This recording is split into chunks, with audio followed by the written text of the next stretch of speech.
Dans la région de Tawa, au sud du Niger, la ville d'Ilela, située à 379 km de la capitale Niamey, s'érige en symbole de la lutte contre les pratiques néfastes telles que les mariages d'enfants.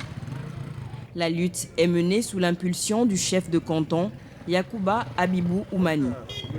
Son engagement est sans précédent dans la lutte contre les mariages des enfants et les accouchements à domicile.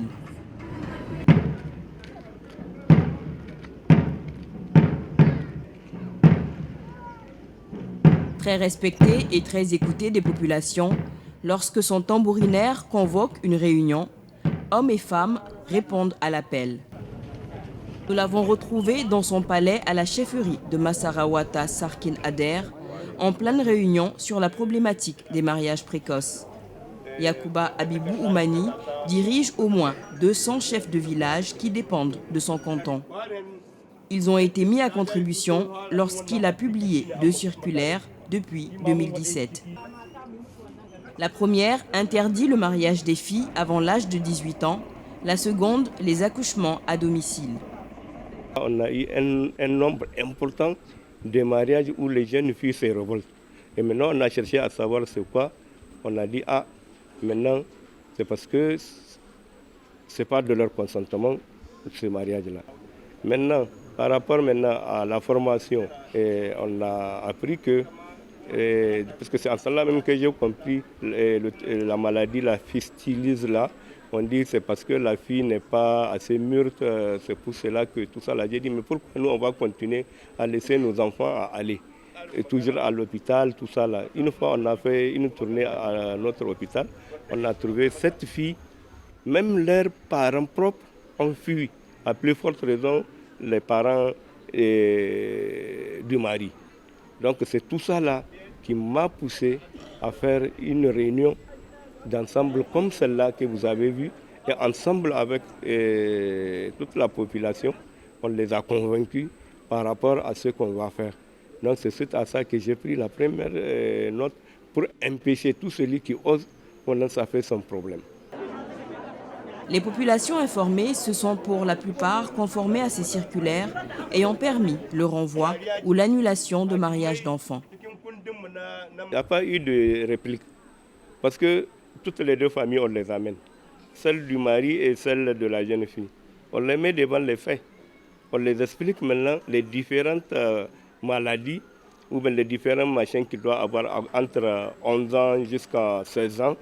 Donc pour éviter ça, nous on leur dit de surseoir jusqu'à ce que la fille soit à l'âge de 19 ans, 18 ans. Là, en ce temps-là, elle-même, elle peut choisir celui qu'elle veut. C'est le même gars qu'elle veut, il n'y a pas de problème. Mais il y a d'autres qui disent, il n'y a pas de problème. Et d'abord, ils se retirent, mais qui demandent ce qu'ils ont donné. On les rembourse leur argent. Des fois même, je complète pour qu'ils les laissent tranquilles. Il y a d'autres qui disent, bon, c'est fini, comme c'est une parente, il n'y a pas de problème. Je me retire, elle n'a qu'à continuer. Ce que j'ai donné ça à ma soeur. Chez les Oumani, le combat contre les mariages d'enfants est une affaire de famille. En effet, il est aussi porté par la sœur du chef de canton, Aïchatou Abibou Oumani Betty. Elle a dû dire non à 2 mariages, dont le premier à l'âge de 13 ans. J'ai dit non, moi je vais aller à l'école. Donc mon père et ma maman m'ont soutenu et j'ai pu échapper. Et le second, mon père n'était même pas au courant. Donc mes oncles ont pris la dot quand j'étais en première. Et là, je faisais le basket à l'époque. Je revenais, c'était un vendredi, je recevais la lettre. Là où les jeunes filles, c'était à l'école normale des jeunes filles de Tilaberi. Parce que le vendredi soir, on recevait des correspondances. Donc je me précipitais, j'étais tellement contente. J'ai reçu la correspondance de ma grande sœur qui m'a informé que voilà, on a pris ta dot. Nous, on n'est pas au courant, peut-être c'est toi qui avais arrangé ça. Et là, j'étais en sanglots. Donc, j'ai pu prendre un peu par-ci, par-là les frais de transport avec mes copines pour descendre à Niamey, où j'ai trouvé un oncle qui m'a soutenu, mon oncle maternel. Il m'a payé les frais de transport pour venir ici même, au village. J'étais arrivée, je me rappelle, à minuit. Et j'étais partie à la cour, comme vous voyez, la cour du chef.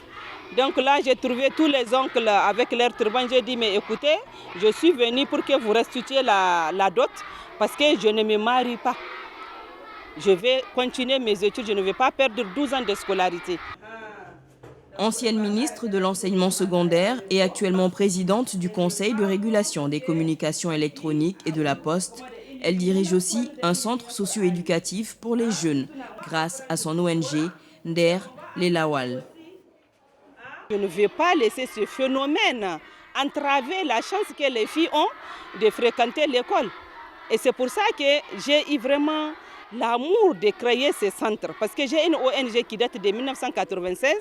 J'ai fait la scolarisation, l'environnement et tout. Mais là, j'ai commencé à dire, il faut que j'aille sur un truc vraiment pertinent qui va aider la fille dans la communauté parce que nous avons un faible taux de scolarisation. Un faible taux avec beaucoup de mariages précoces. Parce qu'à mon époque, on était, je crois, 48 ou 58 filles. J'étais la seule à aller au collège. Ça me révolte. Les jours où j'ai rencontré mes collègues au niveau de l'école qui porte actuellement mon nom, elles étaient sorties. Ça m'a fait mal de les voir. Elles n'ont pas le même statut que moi. Si elles ont eu la même chance que j'ai eue, elles allaient peut-être servir de l'éducation, de la santé, etc. Et c'est la chance-là qui n'a pas été donnée. Et moi, je veux que leurs enfants aient cette chance. Il faut que le silence soit brisé pour que la jeune fille ici, grâce à notre soutien, reste à l'école, finisse sa scolarité et devient importante pour la communauté. Leur engagement a été salué récemment par le Bureau Pays du Fonds des Nations Unies pour la population et par la Première Dame du Niger en tant que marraine de la lutte contre la fistule obstétricale, de la lutte contre le cancer, de la campagne africaine de réduction de la mortalité maternelle. Le Niger enregistre l'un des plus forts taux de croissance démographique au monde avec ses 21 546 595 habitants qui augmente à un rythme de 3,9% par an. Sa population est extrêmement jeune, les moins de 15 ans représentent plus de la moitié, soit 51,7%. L'extrême jeunesse de la population nigérienne est en rapport avec la forte fécondité qui est de 6 enfants en moyenne par femme. La forte proportion de mariages d'enfants, avec 28% qui sont mariés avant l'âge de 15 ans et 76% avant l'âge de 18 ans, la forte fécondité des jeunes adolescentes, 14% de la fécondité totale, mais également la faible utilisation de la planification familiale, 12,3%, ne sont pas sans conséquences sur la santé des mères et des enfants. En effet, le taux de mortalité maternelle au Niger est de 535 décès pour 100 000 naissances vivantes en 2012 et le taux de mortalité infanto-juvénile 81 pour 1000 naissances vivantes. Les conséquences, c'est que les femmes ne sont pas autonomes. Aujourd'hui, comme vous le savez, 65% de la population a moins de 25 ans.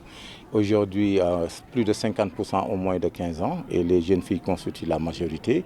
Ce qui fait qu'ils ne sont pas allés à l'école. Avec ce taux de croissance démographique, l'État n'arrive pas à construire autant d'écoles, autant de centres de santé, malgré tous les efforts qui ont été déployés depuis ces 10-15 dernières années. Tout ça, ce n'est pas suffisant. Parce que simplement, avec ce taux de croissance démographique, l'État doit faire 3 fois plus, 4 fois plus. Et comme vous le savez, dans nos pays, au niveau des pays de la sous-région, on n'a pas les moyens de le faire. Donc forcément, pour atteindre ce qu'on appelle aujourd'hui le dividende démographique, il faut investir. Il faut investir dans la jeunesse, il faut investir dans la santé, il faut investir dans l'éducation. Investir dans la santé veut dire quoi? C'est vraiment essayer d'avoir une maîtrise de la croissance démographique. Sur les 8 régions que compte le Niger, Maradi, Zinder et Tawa sont celles qui enregistrent le taux d'accroissement démographique le plus important. Ces 3 régions ont aussi les indicateurs d'utilisation des services de la santé de la reproduction les plus faibles. Dans le but de permettre à la population du Niger, et plus particulièrement de la région de Tawa, de jouir de ses droits à la santé de la reproduction et de répondre à ses besoins spécifiques, une campagne de repositionnement de la planification familiale, de renforcement de la lutte contre la mortalité maternelle, de promotion de la scolarisation et du maintien de la jeune fille à l'école a été initiée par l'UNFPA, le Fonds des Nations Unies pour la population. C'est la 3e édition de cette campagne, après celle des régions de Maradi et d'Ifa, qui s'est tenue récemment. Cette campagne de communication a pour objectif d'impulser un changement social et comportemental des populations en vue d'accélérer la transition démographique et la capture du dividende démographique au Niger. Je voudrais rappeler que notre pays est actuellement soumis à un rythme de croissance rapide de sa population qui est de l'ordre de 3,9% par an. Cette forte croissance résulte de plusieurs facteurs relatifs au comportement reproductif de notre population. Les conséquences socio-économiques sont énormes. Elles sont relatives à une augmentation exponentielle des besoins des populations en matière de santé, d'éducation, d'emploi, de nutrition, de communication, de logement, d'eau, d'électricité, de transport, etc. Une telle situation, vous en convenez, pèse lourdement sur les prévisions économiques de l'État et donc impacte fortement les efforts de développement. C'est pourquoi nous nous devons de changer radicalement de comportement. Nous devons adopter une parenté responsable afin que les naissances correspondent effectivement au niveau d'évolution de nos ressources. Cette nouvelle campagne a pour but de faire la promotion de la planification familiale et l'offre des services de la reproduction. Elle porte aussi sur la lutte contre les violences basées sur le genre, les IST, VIH, SIDA, ainsi qu'un plaidoyer pour la scolarisation de la jeune fille. Cette campagne m'offre aussi l'occasion, une fois de plus, de saluer l'engagement de nos chefs traditionnels et leaders religieux et de les remercier pour les efforts soutenus qu'ils déploient dans ce domaine à travers leurs plaidoyers et les actions concrètes qu'ils entreprennent à cet effet. À titre d'illustration, je citerai les exemples d'organisation de la contribution des populations à la prise en charge des accouchements assistés et des évacuations sanitaires, les actions de conciliation et la prise de décisions ayant permis le report ou l'annulation de mariage d'enfants. Je reste convaincu que ces actions salutaires pour la réduction de la mortalité maternelle et l'autonomisation des femmes et des filles se poursuivront et qu'à Tawa, comme ce fut le cas à Difa et à Maradi, cette campagne permettra de booster la création de la demande en matière de santé et de planification familiale, de promotion de la scolarisation des filles et de prévention du mariage des enfants. Dans le cadre de cette campagne et en vue de l'autonomisation des femmes, ce sont en tout 260 moulins, 260 motopompes, 50 machines à coudre, des tonnes de semences et 500 tonnes de vivres qui ont été mobilisés par la FAO, l'Organisation des Nations Unies pour l'alimentation et l'agriculture, la Chine et la Turquie pour soutenir les femmes et les filles vulnérables à travers la fondation Tatali Yali de la Première Dame du Niger. Nous avons fourni des outils comme le petit équipement agricole, des motopompes, des semences fourragères et aussi des semences horticoles pour faire du petit jardinage parce que nous pensons que pour arriver à la sécurité alimentaire, les femmes sont un élément clé. Et donc pour nous, cet appui à la Fondation, c'est vraiment afin de les aider à accompagner cette frange critique à l'atteinte de la sécurité alimentaire et nutritionnelle. J'insiste sur ce mot nutritionnel parce que nous parlons des enfants malnutris au Niger et ça c'est un élément important pour leur développement futur. Donc vraiment, voilà un peu le contexte dans lequel nous appuyons la Fondation et nous sommes très heureux que la Fondation fasse ce genre d'efforts qui vraiment contribuent au développement socio-économique du Niger. La Première Dame a aussi visité un espace sûr, un concept initié par l'UNFPA en partenariat avec le gouvernement nigérien et des ONG. Avec en garantie l'alphabétisation, les espaces sûrs permettent à des jeunes filles vulnérables de connaître les différents aspects de la vie et apprendre un métier entre 9 mois et 1 an et demi. Les jeunes filles sont inscrites entre 10 et 19 ans. L'initiative est fortement encouragée par la communauté nationale. Presque 70%, si on peut dire même 90% des jeunes filles sont issues des familles vulnérables. Et aussi la plupart presque 20% ou 30% sont des orphelines. Elles sont soit orphelines des pères ou des mères, ou bien il y a celles même qui n'ont aucun parent. C'est ce qui fait qu'elles sont ici. Elles sont issues des familles vulnérables puisque les parents n'ont pas de moyens. Il y a d'autres qui ont quitté l'école pour venir s'inscrire ici parce que les parents n'ont pas de moyens pour payer les frais de scolarité. Et en plus, il y a des filles également qui n'ont jamais été à l'école, les non scolarisées. La région de Tawa compte 64 espaces sûrs, dont 4 dans la ville de Tawa. Le Niger en compte au moins 400. Les statistiques indiquent que 132 000 filles au total sont passées par ces centres d'apprentissage gratuits. Grâce à cette opportunité, la vie de beaucoup d'entre elles a changé. Mariama Aboubakar, 21 ans, mère de 3 enfants, est l'une des pensionnaires de cet espace sûr. Mariée à l'âge de 14 ans et sans activité, elle apprend aujourd'hui le métier de couturière. C'est mon mari qui m'a inscrite ici parce que je ne faisais rien par le passé. J'étais femme au foyer et sans qualification. Mon mari a compris qu'ici on apprend aux femmes un métier et c'est pour ça qu'il m'a inscrite. Je ne parle même pas de mon futur. Mon présent même s'est amélioré, donc mon futur le sera aussi. Surtout, je me sens très à l'aise maintenant que j'ai cette formation grâce à l'espace sûr. C'est aussi le cas de Kadri Rakia, 25 ans, mariée et mère de 2 enfants. Je suis très contente d'avoir ce métier parce qu'aujourd'hui, j'arrive à coudre pour moi, pour mes amis, ma famille. Et puis, ça va me permettre de gagner ma vie surtout. Donc, je suis très contente. Ma vie a complètement changé parce que je sais qu'aujourd'hui, je sais faire quelque chose qui me servira dans la vie.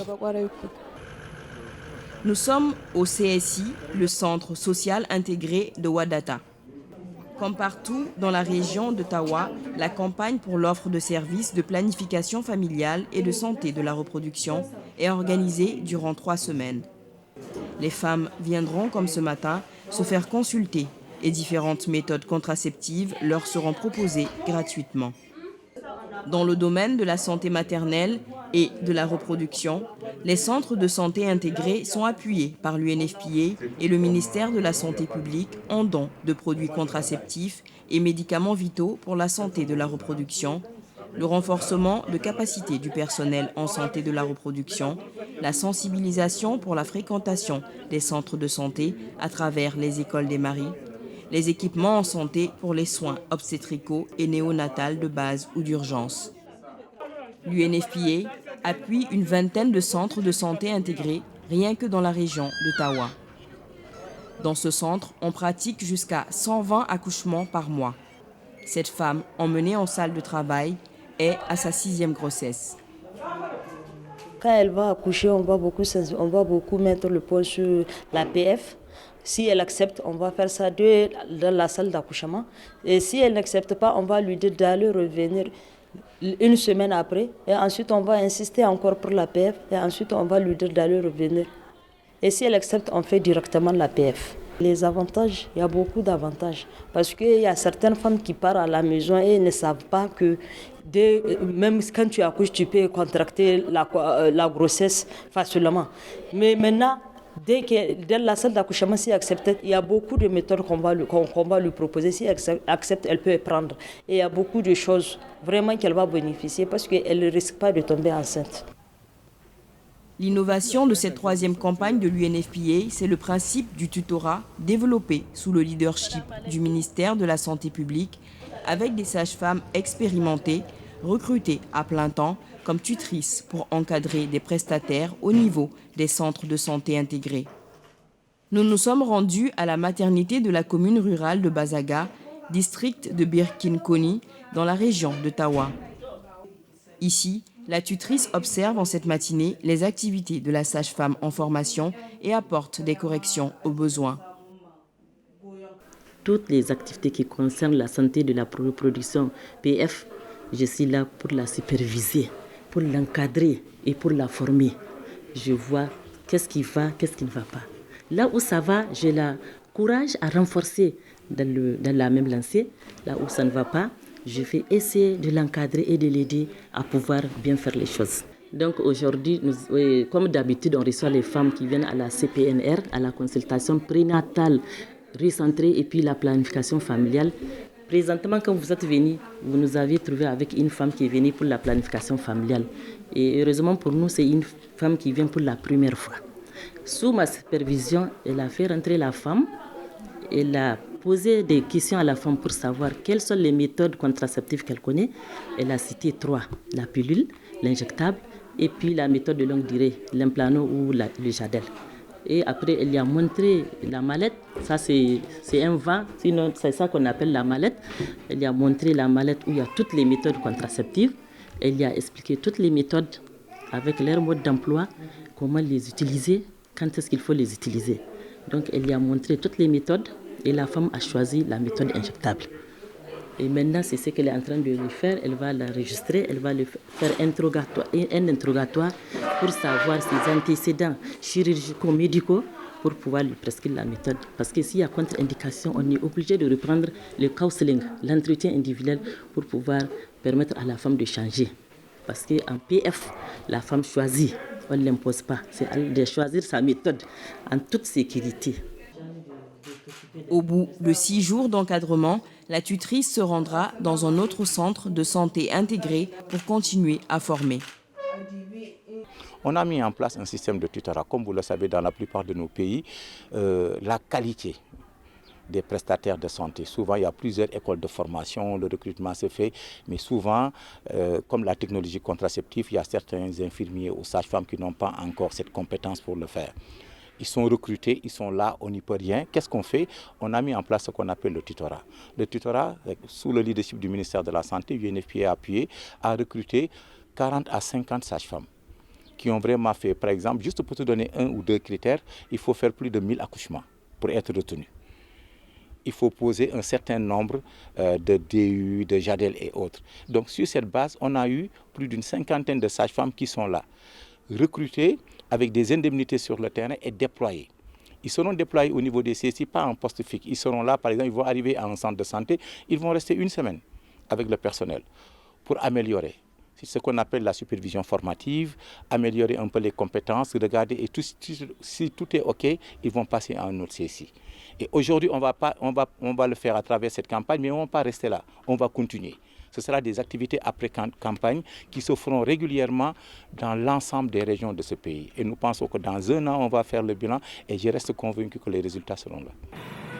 À travers cette campagne, l'UNFPA et le gouvernement nigérien entendent créer un environnement permettant le développement du capital humain et, in fine, l'accélération du dividende démographique.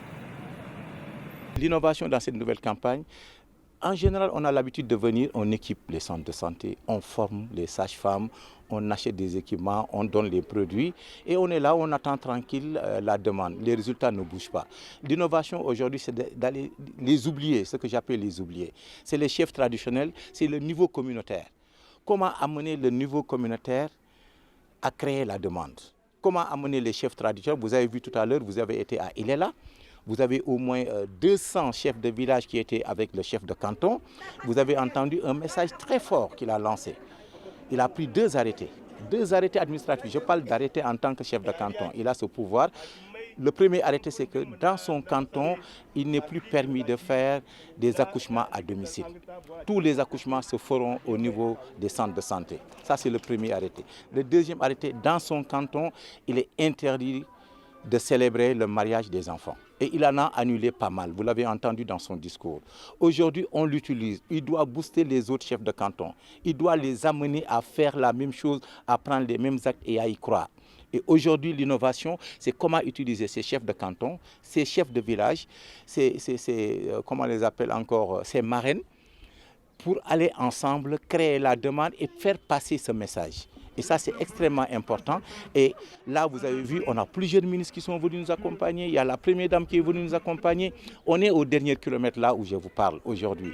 Et pour vraiment faire sortir la population et aller vers des résultats. Et je pense qu'à l'issue de cette campagne, à la différence des 2 premières campagnes, les résultats seront meilleurs. Qu'est-ce qu'on attend comme résultat? C'est le nombre de nouvelles utilisatrices en planification.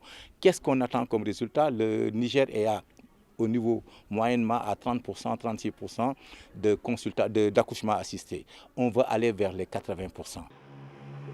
Après la région de Tawa, la 4e campagne de repositionnement de la planification familiale, de renforcement de la lutte contre la mortalité maternelle, de promotion de la scolarisation et de maintien de la jeune fille à l'école se déroulera l'année prochaine, en 2020, dans la région de Zinder.